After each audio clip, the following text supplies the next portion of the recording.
estudyante yan.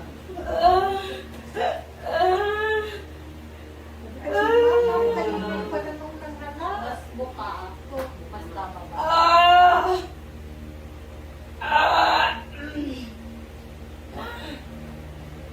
Kagat ka na yung sa bimbo, para walang ingay. Kagat ka sa bimbo. Kapag agad mong gini.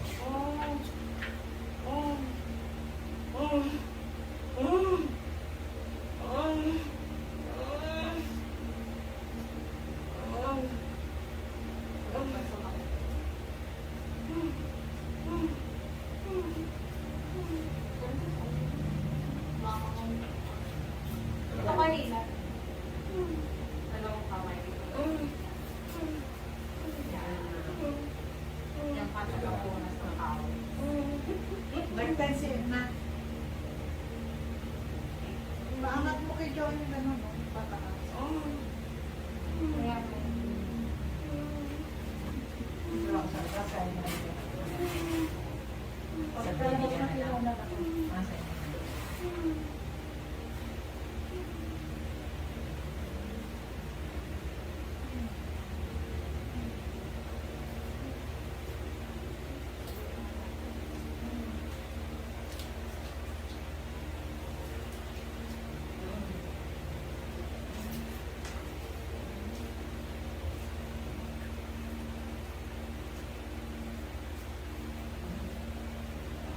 Para hindi ka nabuin.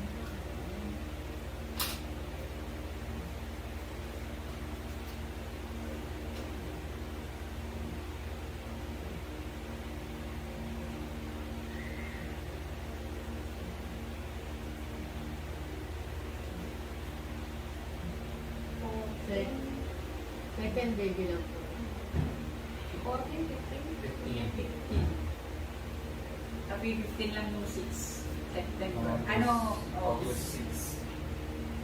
Anak ko 11 na. So parang dito.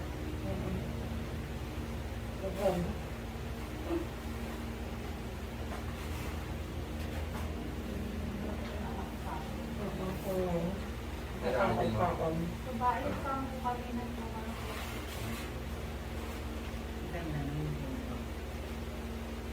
babae.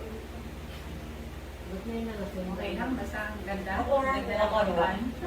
Nakunan po ako nung 2 years ago. Ito kasi nag-bar po kasi ito. Almost 5 years nag-bar po. Nag-pills ako. Tapos, umipat ako ng kami ng bahay. Sabi ko, hindi ako pwedeng mag-anak ulit nang wala pang sasakyan, bahay, sariling kwarto. Nag-set ng goals kasi maaga nag-asawa. Ayun. So yun, after nun, bumuo. Kaya lang, nakunan ako ng 2021. Ako 20. Pandemic. Hindi siya nagka-heart. Ganun din ako. Same.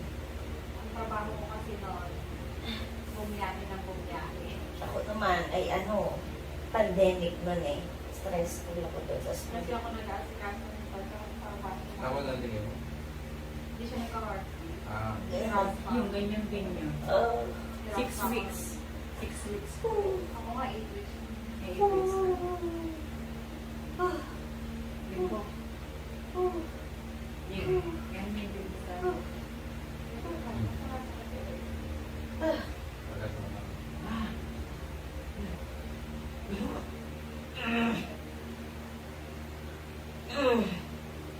Masakit na.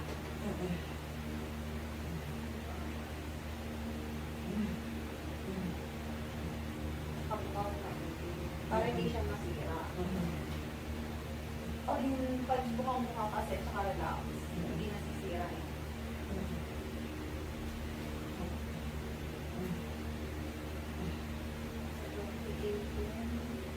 Kasi ako namimili ng gamot noon. Pangmasya natin. Ako nag-pagyahe. Order ko, pick up ko, pagpapasok sa kaya uwi ko dito, pagsak sa parmasa, pagsak ako sa flight ko dito. Ako pinagre-report pa sa school, bukod tangi ako puntos na pinagre-report sa school. Ayan, sinamay, oh. Pandemic. Hindi yung magpapaanak, gap-gap sila tao. Kahit hindi pa.